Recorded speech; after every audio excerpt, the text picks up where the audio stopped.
We're here this morning to kick off by talking about a part of this climate conversation that we actually didn't have at the Aspen Ideas climate event last year. And it was one of the pieces that we heard the most about following it is why weren't we talking about plastics? I am Mike Conathan. I'm a senior policy fellow for ocean and climate with the Aspen Institute's Energy and Environment program. And as an ocean guy, plastics has been on my radar for a long time, but we sort of always see it at the end of the chain, at the end of its life, in this pollution phase of it ending up in the ocean and the gyres and the crises that we see in our ocean related to plastics. I hadn't thought of it so much as a climate problem. But of course it is. And so we're going to talk about some of that today. And we're also in this conversation going to talk quite a bit about solutions, because that is, of course, what we want to talk about here. We don't just want to talk about the problems, we're going to talk about the solutions. Plastic, of course, is a modern problem. It was first sort of mass produced going back only as early as about 1950, 2 million tons of plastic produced in 1950. 1967, a movie called The Graduate came out.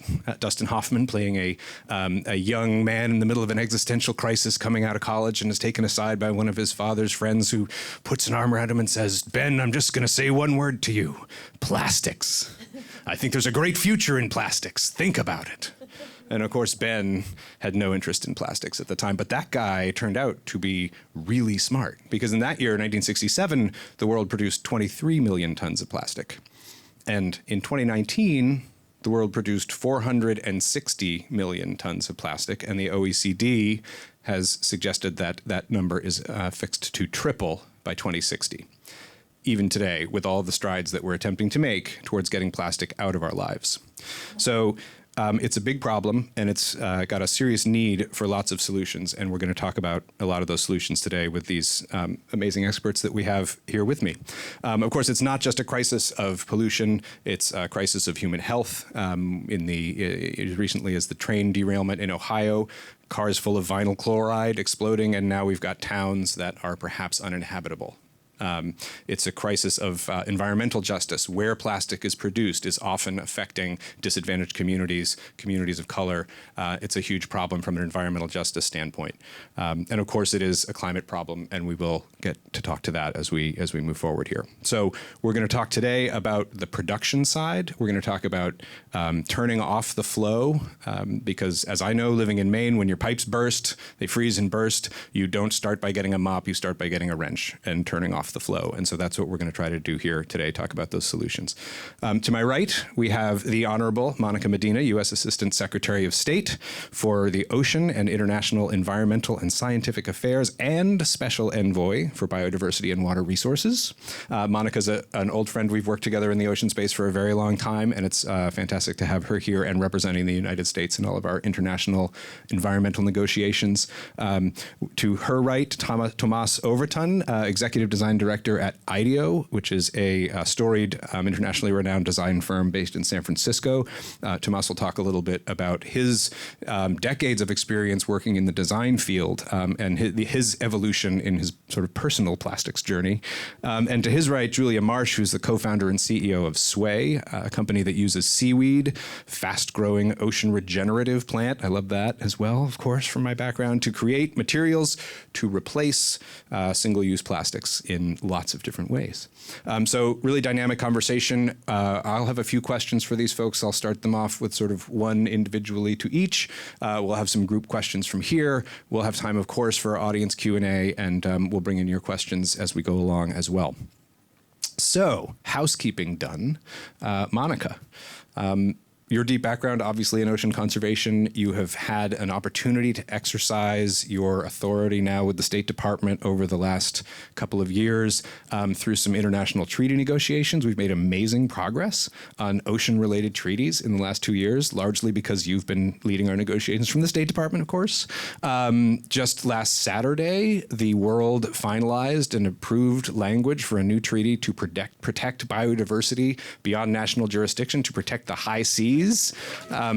Amazing, incredible advancement, and certainly plastics overlap there. There is a plastics treaty that just kicked off negotiations in Uruguay this fall, and you've been part of those negotiations. So lots of opportunities, maybe start by telling us from your perspective why plastics is a foreign policy solution and how the policy drivers can help make some change here.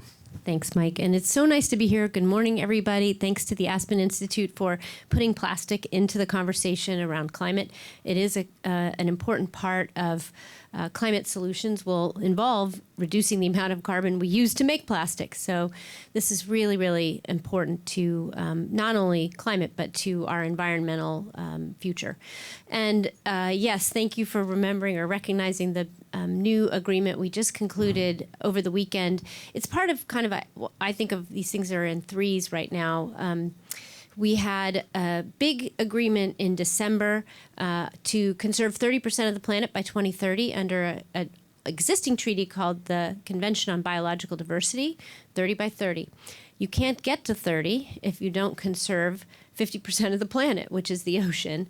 And so, or 70% of the entire planet, but the high seas make up almost 50%. And there was no way to create protection in the high seas until this past weekend when we agreed on the text of this new instrument, this new legal instrument under the Law of the Sea Convention that will allow us to conserve the seas. And the last one on the horizon now ahead of us is an agreement, a global agreement on plastic pollution that we began negotiations on just about a year ago. We agreed that we were going to start negotiating this agreement.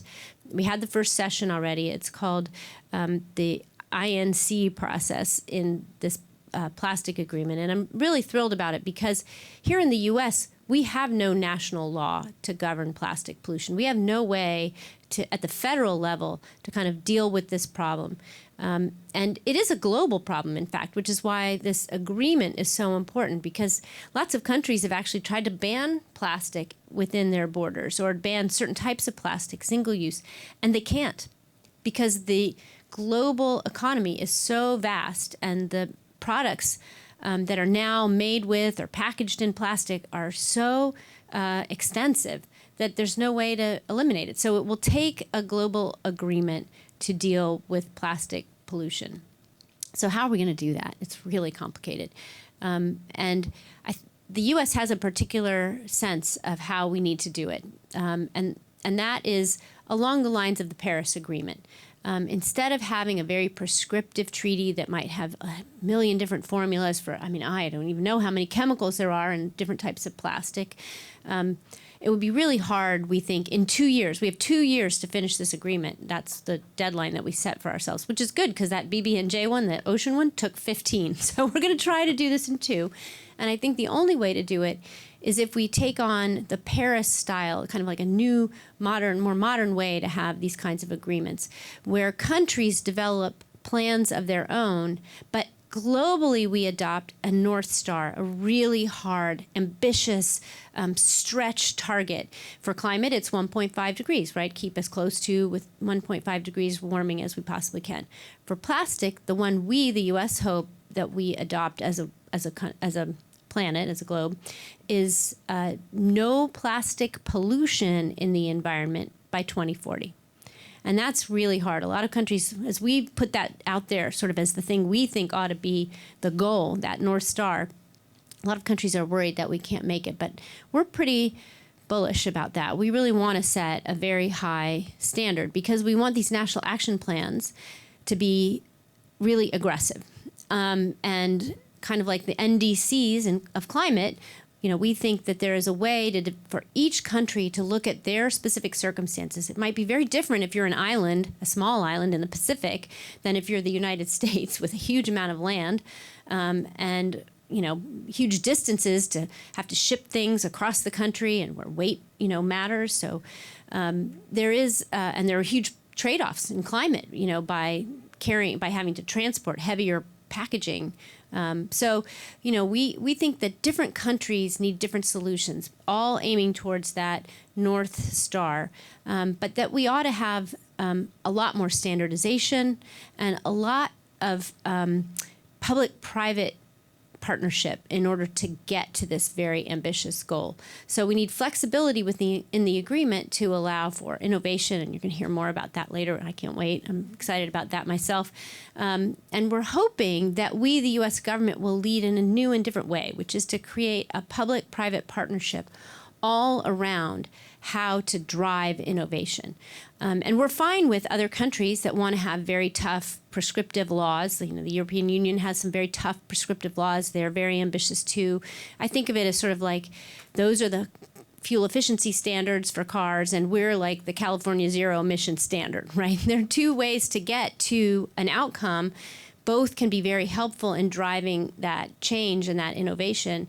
But what I think we really need in this space is a public-private partnership that will independently bring people together, kind of like an Aspen Institute for just plastic and the solutions for just plastic. And we in the U.S. are very keen. We've got some funding from Congress to actually start this, and that's our big goal for the next few months. The next negotiating session, we've had one already. Unfortunately, we've had a little challenge with the Russians who have blocked some of the procedural maneuvers, and so it's taken us a little longer. But luckily, the U.S. is one of the few countries that will be part of what's called the Bureau. Sounds very ominous, but the Bureau is what is the small group of countries that are representative. There's 2 from every region, and they get together and kind of try to pre-negotiate some of the big ticket items. And the U.S. is on the Bureau. We have a fantastic negotiator. Her name is Lark Williams. She's fantastic. I'm really thrilled that we have a huge team of people, just like we did at the BBNJ agreement. We have a huge team of people who are doing nothing but this for the next 2 years. And I'm hopeful that we will get to a global agreement that will help change the way things are designed and drive innovation in packaging and all kinds of other things that we need to substitute for all that plastic. And I will end by saying we feel the urgency. Mike dazzled you with his statistics, and I'll tell you mine. There's a new study that has just found that for every person on the planet, 8 billion, I think, something, I don't know, it's a big number, 21,000 pieces of plastic in the ocean. 21,000 pieces of plastic in the ocean, and it's doubling every 6 years. We have got to get a handle on this problem. I know people have heard the credit card one. You know, you eat a credit card of plastic a week. You've heard the dump truck one, a dump truck of plastic every minute. I mean, it's just, we're drowning in plastic, and we have to stop. And we're determined to do it. Thank you. Great. Excellent. Thanks for that overview. And I guess thank you for the statistics. I guess we have to know the problem before we can get at it. So Tomass, thank you for joining us as well. You've been working on this problem for decades. Let's tell us a little bit about your journey through plastic over that time, about what it means from a design phase, and about what you and IDEO are currently doing to try to shift some of this narrative and produce products that are still durable, still desirable, but using less traditional plastics. I'm very glad to be here. Thanks for making this a full house on the last day of the conference. So I'll start with a little story. It goes a little while back, not quite as far as The Graduate, but still. I've been at IDEO for about 30 years, and IDEO itself is about 40 years old. We come from product development. When I started there, it was called IDEO Product Development. We've since broadened our purpose to a more broader idea of bringing desirable futures to the world, a future that people actually want to step into. And over 40 years of design, as you can imagine, our definition of what good design is has evolved. My example starts in 1994. I had just started at IDEO, and one of my first projects was to design a kid's toothbrush. And we came up, we talked to a lot of kids, talked to a lot of parents. We came up with what we thought was a great design. It involved at least 3 plastics that were inseparably molded together in a very complicated process that I geeked out on, in a 12-cavity tool, blah, blah, blah. We were super happy with it. Kids loved it because it was fun. Parents loved it because it engaged their kids and actually taught them through the design proper brushing technique. We loved it because it made our clients and our end users, the kids, happy, until these things started washing up on the beach. And it so happened that sounds crazy, but my boss was vacationing in Baja California, steps out of his tent, and there's one of my toothbrushes at his feet. And he puts it in a Ziploc bag and brings it back to me and throws it on my desk. Look what you've done. And in design, we love talking about tangibility. This is a very tangible evidence of the consequences of our good intentions. And I still have it in that Ziploc bag with all the sand and the bleached out plastic, and nothing really bad has happened to it. It's still like it was 30 years ago, right? So skipping to now, I think we feel as IDEO, we all live in the climate era. We are designing for the climate era, and we see our purpose in helping organizations and our clients to accelerate in achieving their goals toward a better and more sustainable future. And we're doing that by bringing organizations and large and smaller across the spectrum together to solve problems together in a very collaborative way. We also go very deep into clients' processes and projects to design plastic out of their offerings. But first and foremost, I think we continue to design desirable products. I believe in order to achieve a behavior change at scale, we need to lead with desirability. I'm a designer of consumer products. I had the consumer products and retail group of IDEO. So we're quite good at seducing people. We can also seduce them into better behaviors by products that just are better products that are also better for the planet. And I'll give a few more examples a little bit later on in the conversation what that exactly means, but I'll end here for now. Thanks. Thank you. Thanks for that overview and for that. The stories. This is storytelling that always gets people hooked. The story of the toothbrush is amazing. So thank you for sharing that one. Julia, I know you've got some great stories too. The work that you're doing with Sway to design products out of nature instead of out of chemical factories. Tell us a little bit about your journey, about what you're finding about the products you're making, and how those solutions are coming together. Well, first, thanks to the Aspen Institute for having us. It's a total honor to be on this panel. Your anecdote began the year I was born, so I've been around for 30 years. The plastic issue is very near and dear to the heart, and I think should be a centerpiece of this conference because plastic is petroleum. And over the next 20 years, BP projects that plastics will represent 95% of net growth in demand for oil. So oil is betting on plastic to save itself. And if we want to save the climate, then we need to move away from traditional plastics. At Sway, we are a California-based clean tech materials company using the benevolence of seaweed to replace traditional plastics. And it's really a wonderful solution. I'll tell you 3 reasons why, and hopefully we'll have lots of time to discuss it. But we're part of a wave of solutions and innovation that centers regeneration. It's the 3rd pillar of the circular economy. It says design out waste and pollution, keep materials in use, and regenerate nature, which is actually really hard to embed into businesses and new materials. And that's why it's the centerpiece of Sway, and it's why we work with Seaweed. So 3 things to remember about us. First, design for scale. The way we've designed our materials is that anywhere that plastic is produced, we can plug into existing infrastructure using our seaweed-based resin. It's very exciting. And the first time I've shown it in a public forum. The second is use an abundant, generous resource, which is seaweed. Seaweed grows on every coastline in the world. There are 12,000 plus species. All of them contain natural polymers. And these natural polymers can be combined with starches and sugars and extruded into films. And that's the product that we produce. The reason that we work with seaweed isn't just because it's wildly available, it's because it's a low input resource. It doesn't require fresh water, arable land. If you were in the regenerative farming session a couple days ago, you'll know some of this. Actually, how many seaweed fans are in the audience? Who already loves seaweed? Okay, yeah, so I don't need to explain it to you. And then the third pillar is really around what happens after the material's been used.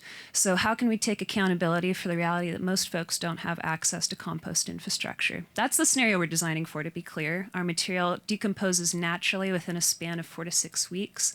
It can sometimes be even faster than that, in a home compost environment. So you mix it in with your food scraps and it disappears. And it actually gives nutrient value to the soil as it decomposes. But if it goes to an industrial facility, it'll disappear entirely within 48 days. And if it goes to a landfill, which is possible and likely for most people, it will still have less of an impact as compared with the readily accessible alternative. So as we boost and improve and increase access to compost infrastructure, we can still design for that likely worst case scenario. And the whole idea is build a model where we're replenishing life at every step of the supply chain. We think that new materials should give more than they take. So that's what we're doing. And there's lots of examples like us that I'm happy to chat about. Yeah, fantastic. Thank you. Thank you for what you're doing, and thank you for sharing it with us. Yes. Give it up for the Seaweed nerdles, please. That one's for Justin. So this is an amazing scene setting. We've got a ton of stuff to dig into here, but I want to bring it back before we go too much into the specific solutions. Let's talk a little bit more about plastics and climate. And we've touched on a lot of the issues. It is the oil industry's fallback. It is, that plastics create, additional emissions as they degrade. There are lots of reasons, but from your perspective, Monica, from as we're looking at this in the context of international agreements, as we're looking at this in the context of the global climate fight, where do you see that plastics overlap, and how is plastics a climate problem? I think, unfortunately, it's not something that's taken on head on in NDCs. I'm not even sure how much credit, whether countries get credit, and maybe that's something that we should be thinking about if they can get carbon credit, credit towards meeting their NDC by eliminating plastic. But what we see is a huge desire globally to hit our targets on this plastic agreement, to actually make it happen. And there is a lot of fear that not only the oil and gas industry, but the chemical industry is very much going to fight us. Right now, there are so many municipal, state, local, even so many countries with different standards. Businesses want solutions. They want to find a way to eliminate all this plastic or reduce it as much as possible, make it recyclable, because right now it's a mess and they need standardization. So it's the first time in my career working in environmental law where businesses are coming to us and asking for this agreement. They're working with us hand in glove, which is another reason why we want to form this public-private partnership. Because while we're, I think understandable, scrutiny of chemical or oil and gas involvement in our work, we need business to want to go along. We need them to want to design this way. We need them to want to buy these products that are nature positive, which is awesome. And so I think this is a key moment for plastic, and it is in some ways so much easier for people, individuals, to visualize than greenhouse gases that are transparent in the air, and we kind of see the impact when those tremendous storms or fires or whatever happen. But everybody feels like they're overwhelmed with plastic. Everybody, everywhere on the planet. There isn't a place I go, there isn't a country in this world that doesn't want to reduce the amount and eliminate plastic wherever possible. And so we see an awful lot of political will right now, and we have to I think, jump on it. And I think the way that the Paris Agreement has shown that you can do a different style of international agreement that may actually be more effective, but we do need transparency. One thing we really desperately need is a lot more data about plastic and where it's going and how much of it is used in various different things. We have no way to track right now. We don't have good baselines. So one thing that's different about plastic than climate is climate. We measure those gases pretty well. We can measure them all kinds of different ways in the atmosphere. We have a harder time measuring plastic. So I think there are differences. Obviously, carbon is carbon is carbon. And we need to get plastic under control, or we will be drowning in it even more. The numbers that you started to talk about are really quite alarming, the increase in plastic. And I mean, I think we also have to be mindful, like the toothbrush example. There are things that we use plastic for that are really important and really healthy and help people. So, you know, medical devices or lighter materials for cars so that we can be more fuel efficient. So I think we have to think about it not as just an evil so much as something that we have to fix and try to reduce as much as we possibly can, reuse as much as we can, and whatever else, hopefully we can make it nature positive. Tomass, in the design phase, how do you think about climate, and do you do that? So do you do that carbon budgeting with the materials that you're putting together? How much of that is getting into your work now? Well, I would say, yeah, I've always enjoyed as a designer starting with materials. I think it's a very honest and real way to design anything, to start thinking about a material, and especially now it's become way more relevant. I would say plastic pollutes. I think I would want to differentiate between plastic as a packaging material versus plastic as a material to create more durable goods. And I think the higher order problem, I would say, is the single-use plastics that we use, which are, you know, for a momentary use, we mine, we process, we produce, we transport, and then we dispose of, combined with a very unreliable and unevenly distributed recycling process. It's just an enormous effort that emits greenhouse gases at every step of it for something that, and we're even proud of it, that something gets packaged yesterday and it's at my doorstep today, right? We're very proud of this achievement as a society, and yet it illustrates how incredibly wasteful that is. So I would differentiate that from using durable plastics, to your point, for you know, highly engineered solutions and products that last us years and provide a good use. Even there are problems there, because plastic exists in so many nuances. Even a single plastic like polypropylene, I can put glass fiber in it, I can put softeners in it, I can put chemicals in it that make it fit for outdoor use, exposure to UV.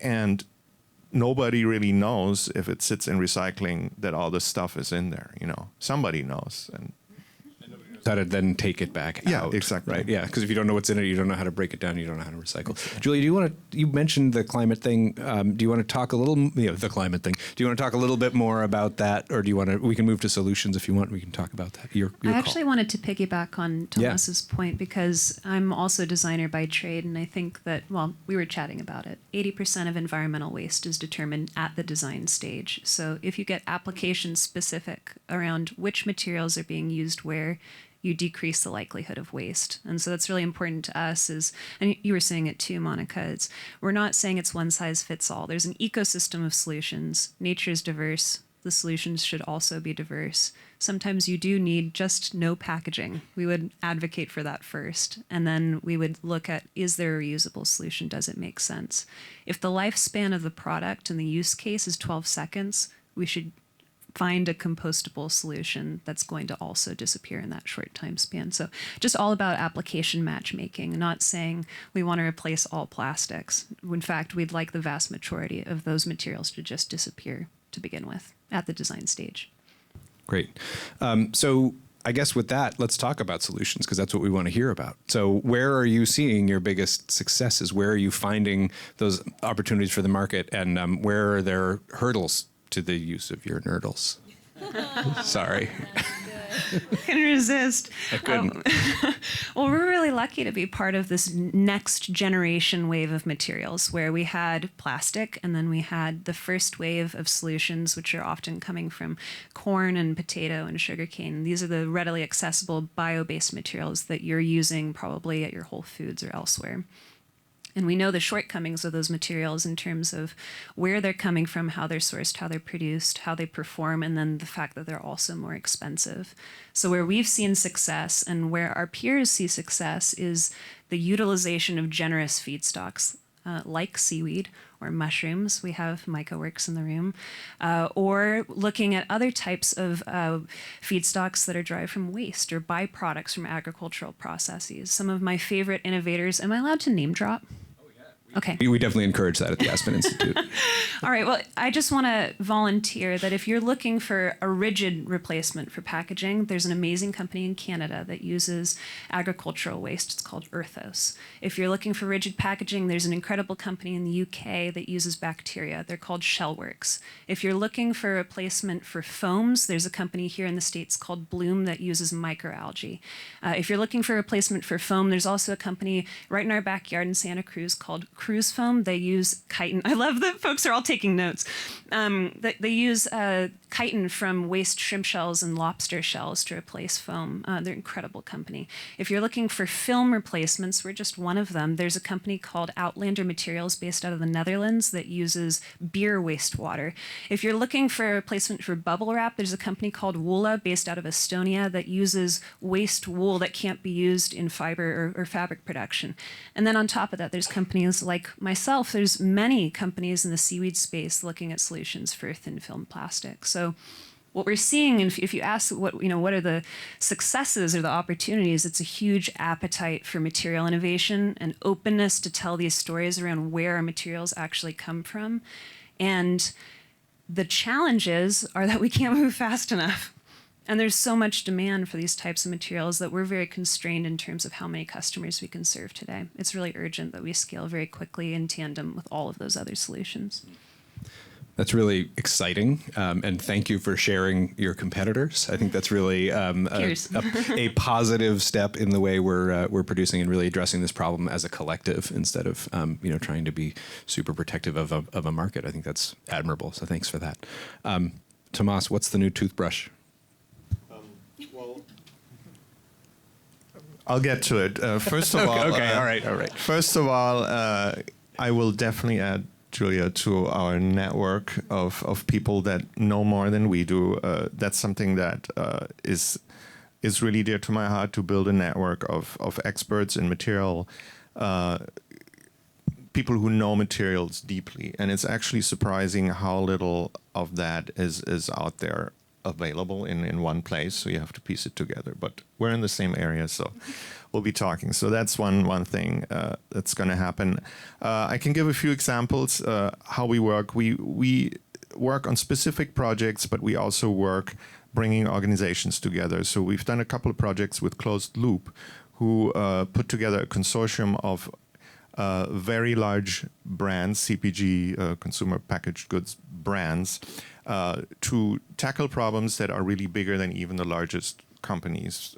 For instance, getting rid of the plastic shopping bag and the single-use beverage container. So we did a couple of projects with them where they brought us in as an innovation partner to actually find people like Julia's company Sway and others. Yeah, literally you.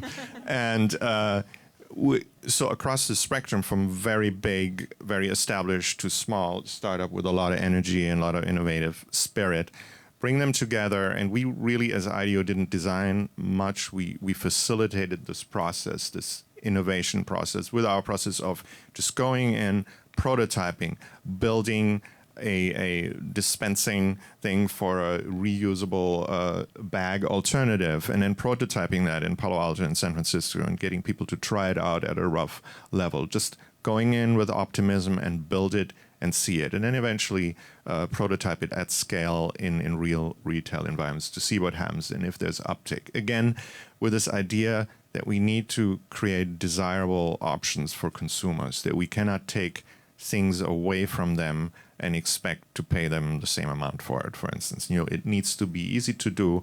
It needs to not stress out our brains in sorting pieces into containers. I give an example from there. We did a Next Cup challenge as well with Closed Loop, and I was working on a beverage container. The idea was to make it out of the same material, the cup, the lid, and the straw. The idea being is that somebody then, including the rest of their Frappuccino, can put this into one container rather than taking the lid off. And where does that go now? And then the straw, is that trash or is it recycling? All the while you're trying to catch your plane and you're in the gate already. That's too much to expect to happen at scale. So now I can just dump this thing into compost and it's done. However, if the straw melts in my mouth while I'm drinking, it's not going to have much uptake, right? That's a bad user experience. That's not a desirable product. You don't want to drink the straw itself. So we needed to work with them and get a little bit more nerdy and geeky in there, develop a coating for this fiber-based material that's also compostable and breaks down, that can be applied to the straw in not 3, but 5 layers. And you have to test all this to create something that actually works. So this depth is something that I, as an industrial designer, actually love to do and get in there and make happen. It's the differentiation of parts is fascinating. Last night, somebody gave me a mojito in a plastic cup with a paper straw, and I just looked at it and I was like, well, something is wrong with this. Monica, what are the policy levers? How do we pursue better innovation from that policy standpoint so that we can get these solutions into the hands of more people more quickly? It's so interesting, your example, and you said, oh, it's so hard when you're in an airport, to sort. What if you're in the middle of a small town, you're in the middle of a very rural area, very undeveloped rural area. Think how hard, you can't possibly have the infrastructure for that kind of sorting. So we need exactly that solution. And if it could be nature positive, that would be even better. And I think you asked about policy levers, but I'm going to totally change up my answer here and answer a different question. We need funding. We need this innovative funding stream to help companies like yours get more money to do the things that we need to do.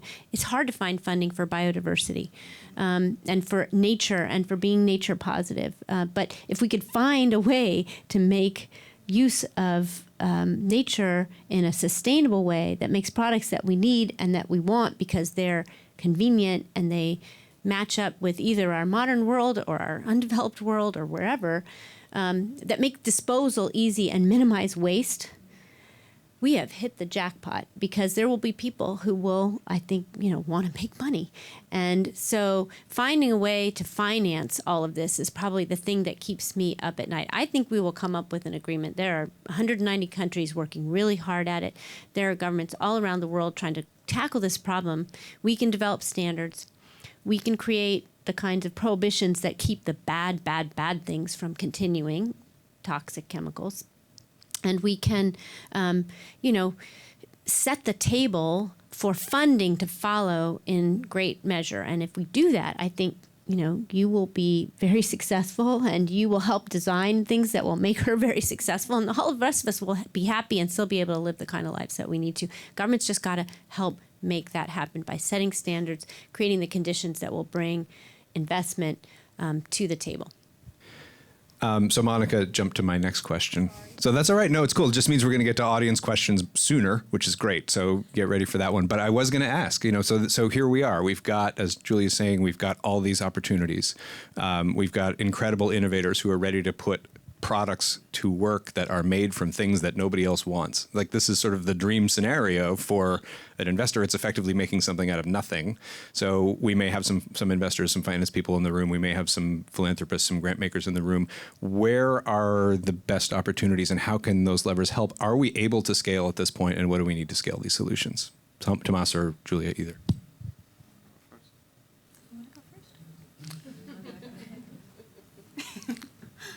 I think to create incentives is really important. I think especially in this country. I grew up in Germany where regulations work pretty well. They may also work really well in places like China, where you can just say, well, we're going to not do this, we're now going to do that, and 1.5 billion people will do that.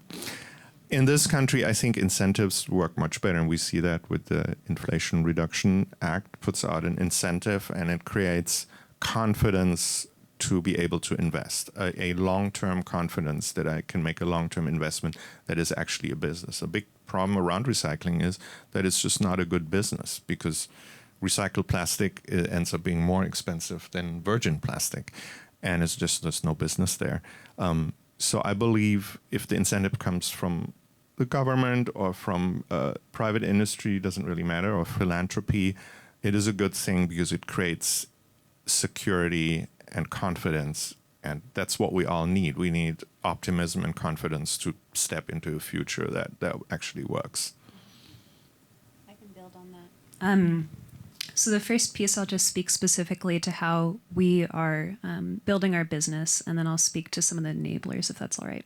So we are a startup. We are a venture-backed startup. And fortunately, we've found that intersection between building a business model that centers regeneration, but also being appealing and relevant. Lots of big brands want to work with our material, and we're just embedding the ESG value and the impact narrative and the data for them. So in fact, we're making it easier for them to tell compelling stories around the impact they're doing by just swapping out a material. It's very easy, to the point of making it as easy as possible. We're doing the legwork for them. So we're a very investable opportunity. I know there are investors in this room that might agree. But what's enabling us to succeed is not working in isolation, but partnering with folks throughout the ecosystem, up and down the value chain, prioritizing partnership with NGOs that are not just contributing to opening up and improving the health of our oceans, but actually undoing some of the harms of pollution. So that we can farm more seaweed and that it can thrive. Partnering with restoration organizations that are doing great work within our oceans to build more social capital and trust with coastal communities that actually would benefit from seaweed farming. And then if you go up the value chain a bit, you look at how we can make materials more accessible through these big brand partnerships, through competitions like the one that you described. We were finalists in the Beyond the Bag Challenge, where we got to work directly with some of the biggest brands and buyers of packaging in the world. That's a huge enabler. And then partnering also with compost organizations to really figure out the realities of sorting mechanisms and why these materials haven't been adopted sooner, and what standards need to go in place to enable materials like ours to actually end up in the soil rather than going into nature.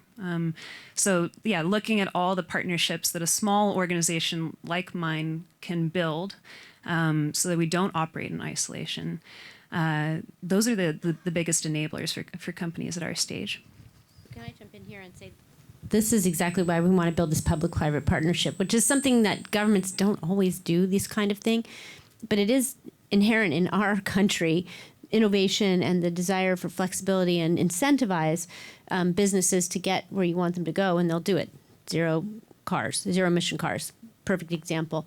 So we are determined to build this public-private partnership, and not only build it, but make it so that the world understands that innovation isn't just driven by government top-down prescriptive regulation. Sometimes it can be driven by governments doing exactly what you need, which is bringing people together so that they can exchange ideas and we can move more quickly towards a solution. It's hard for any one business. You can't organize that meeting. Even you can't organize that meeting, but we as a government can organize that meeting, or that platform, that place where people can come together, and we are seen as neutral. I hope, knock wood. We are, we're not investing in any of these things other than the platform itself, and maybe a little bit of innovation money or research money to do early stage research that would get us to these solutions. So I think it is a place for us. It's kind of a new space for us, and we're really excited about it. So hopefully we'll have more to say in the weeks ahead on that. Excellent. Thanks. Great perspective on that. And I love that it keeps coming back to seaweed. It's one of my personal favorites. We get a lot of that in Maine, so that's all good. Let's hear from folks with questions. Yeah, sure. Right here on the aisle. Yeah.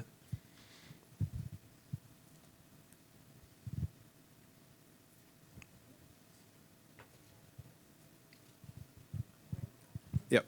Right. The woman right here on the, I was going to start here and then we'll come to you next, but yeah, go ahead. I see you back there too, but this woman right behind you. There you go. Yep. Last day. Yeah, last day agenders. All right, go Thank ahead. you for finding And me. if you could stand up and just give us your name and Sure. yeah. Hi there. Thank you very much. Very informative. Shona Quinn with Eileen Fisher Design Company. So really fascinating to hear what you guys are talking about. For me, over the last couple days, sometimes I've heard us talk about the customer with kid gloves on, no pun intended, but or how to make it easy or frictionless for the customer around the product. And you must have great design. Of course, we love great design at Eileen Fisher. But I just wonder about the citizen piece of the consumer and how you think about bringing education, engagement at a deeper level to this work.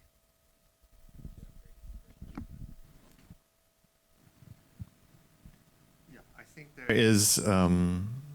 is an aspect of education that we can do, and I think I look to brands to make that part of their ethos, to speak about their offerings in different ways to customers and engagement, and create a different level of engagement that's not just about convenience and talking about luxury all the time, whatever.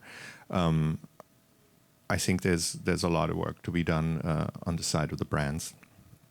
I'd just like to build on that. It's in our mind, convenience is a huge component, but it's really about accessibility and making these solutions accessible to the communities that benefit most from these types of solutions. So the clearer we are around explicitly how these materials should be disposed of, where they should go, the more people benefit.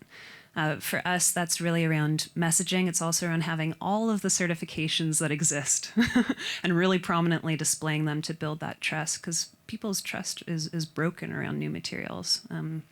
That's the biggest piece for us, certifications and messaging. I also think that beautiful design gets people excited. It catches their attention. It's the end of the day. They want to go to bed. They're not paying attention to their package, but maybe if they see a captivating line or a beautiful design, maybe it catches their moment and they say, okay, maybe I'm going to read the instructions for how to actually compost this. That's the hope. We're testing it. I think you can do it in a way that doesn't feel lecturing. You know, there's certain brands do it really well. Like we get a toilet paper called, I think it's called What the Crap? Excuse me. Oh, yeah. And you know, when you just go to their website, the way they storytell, the way they engage, the way they explain their decisions about how each roll is individually wrapped, which seems counterintuitive, but they create a good rationale behind it that's all wrapped in a sort of somewhat lighthearted, humorous delivery. To me, I mean, it works for me personally, it appeals to me. I think it works because it's not like this, but it helps it along while educating, and that's what I meant by my earlier statement. Great, thanks. Let's go back. I had this person in the front row here. Yep. Thank you. Hello, my name is Sophie. I'm with Clean Miami Beach, and we host beach cleanups and talk a lot about plastic and plastic pollution as well. And I am so thankful that you are hosting this panel. We need to talk more about plastic. It is so very much needed. And I have a question for you, Julia. How fast does seaweed grow, and how will the farming impact our environment? Thank you for the question, Sophie. You can't invite me to a panel and then it doesn't turn into a seaweed panel. It's just what happens. Seaweed grows at a rate, depends on the species, 12,000 species to choose from, but on average, seaweed grows 20 to 30 times faster than corn or sugarcane. The most famous seaweed is kelp, macrocystis. It's the bamboo of the sea can grow 2 feet a day. So it depends on the species. What was the second part of the question? How will it impact the environment? Yeah, so we work with ocean farms because of the positive impacts that ocean farming brings. So many in the audience are familiar, but there's a wave of regenerative ocean farming taking place. Seaweed has been farmed for centuries. It's been a source of food and has been used as a thickening agent in things like toothpaste and ice cream for decades and decades and decades. So it's a really well-established value chain with centers in Southeast Asia, in South America, but really it's farmed everywhere around the world.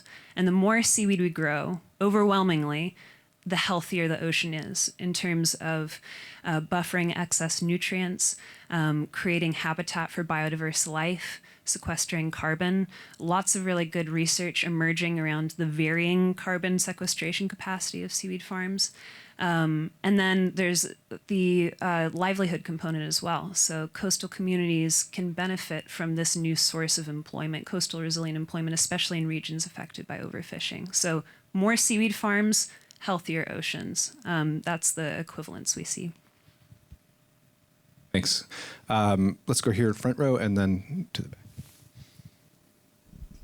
Hi, I'm Kathleen McCullough from the University of Miami, the Ecosystem Science Department. And sorry, I'm going to ask Julie again. I can't help it. I love seaweed. What is, financially speaking, in terms of right now, for example, would you be competitive with plastic film? How much further does this need to advance before it becomes economically competitive, especially, up front? I know in the long term, the costs may be much lower when you take into account the lifespan of the product, of recycling and all of that, but companies are usually thinking in terms of the upfront costs. Can you address that? Yeah, traditional plastic is a commodity that benefits entirely from economies of scale. So no, today, soy materials are not competitive with plastic. In the long term, though, as we do scale up, certainly within the near term, we'll be competitive with the incumbent alternatives like the corn-based or the sugarcane or the cassava-based alternatives because we've designed our material to plug into existing infrastructure, because we can produce with manufacturers around the world, and because we've worked in partnership with plastic manufacturers to ensure that our materials are going to work with their systems. That's actually kind of an overlooked principle within the circular economy, is use what already exists, and it'll enable us to scale more quickly. But in the long term, within a very short time span, within 5 years, we do expect to be competitive with the cheapest bio-based alternative. And within 10 years, we do expect that we'll be able to compete with some plastics. Not all plastics, but some. Great. Thank you for that. I had the gentleman on the aisle here. And hopefully some questions maybe not about seaweed. I love seaweed. Hi, my name is Dave Dobler. I'm a local clean water advocate with volunteercleanup.org. Thank you for hosting this panel. The reason why you got so many emails about this is probably half of them came from me from last year. So I'd like to talk about policy for a second here. And when we're really thinking about, I've heard the words compostable, biodegradable, backyard compostable, industrial compostable, and there's a lot of greenwashing going on around that. And even in this group, if you look at the waste bins, this group can't even figure out what goes in the proper bins, right? And I love you all. Thank you for being here. But pay closer attention, right? I'd like to talk about the word marine degradable, right? Because as Julia talks about her material coming from the ocean, I'd like to just find out if we're going to be talking about what happens if it makes it into the ocean, because things are going to degrade in different environments very differently. So is that going to be part of the conversation that's being held at that global treaty? And then I would like to ask Julie about what happens to her products when they end up in the ocean. I'll start by saying yes. In fact, we started this agreement as a marine plastics agreement. And then some of us argued that's not enough, right? We can't just solve the problem. That was seen as an end of pipe solution. And we can't just start there. We need a wholesale change. But yes, it will be addressed in the agreement, I'm quite sure. But I want to say, even before that, to your point about the confusion and the mislabeling, if you will, two things are happening. One, the Federal Trade Commission is looking at this now, trying to figure out if consumers are being misled. And I think that's an important thing for us to do, because consumers are trying. It's just hard. And some of it is just because there isn't a standard, and some of it is because people may be saying things that aren't true. And we'll try and ferret that out. I think we also think about how to redesign around the right, kinds of labeling and standards going forward, because consumers want to do the right thing. Designers want to do the right thing. To in order to make this easy for people, again, easy disposal. But the goal is, no more plastic pollution in the environment, and we started with the ocean as our motivation. Lots of certifications to look to for guidance here. So overwhelmingly, the confusion stems from compost. What does it actually mean? So I'll clarify that compost is binary. Something is either 100% compostable or it's not compostable. And then there's the environments in which it composts. And the vast majority of materials available to us that are bio-based in varying percentages are industrially compostable, which is a really, really long time span. We all know this, high temperatures, very specific conditions. So our ethos is design around home compost because that's the gold standard. TUV Austria has a standard around this. The material needs to disappear entirely within 6 months. There is no certification around marine degradability, and I personally don't believe there should be because we shouldn't be encouraging that end-of-life scenario. However, there is testing that you can do and an ASTM standard where you can meet that high bar for, is this material going to actually disappear if it does end up in the ocean? And our material is, based on the studies that we've done so far, passing that bar. There's going to be some emerging science and some news coming out soon related to what happens to soy materials if they end up in the ocean, if they end up in the belly of a gray whale. We've done some simulated research to see what happens if it's ingested by wildlife. We've also done testing around nutrient return. So does this material give back to soil after it's been used? And it turns out, yes, it does. There's another thing I wanted to highlight. There are also labels around bio-based content. So as you're a skeptic in this space, as you rightfully should be, look out for the USDA bio-preferred label, which can indicate the percentage of material that's actually coming from a bio-based source. So this first material we're launching has the very prestigious 100% bio-based status. And that way you know what it is that you're putting into your compost pile and what it is that's making its way into landfill, oceans, wherever else.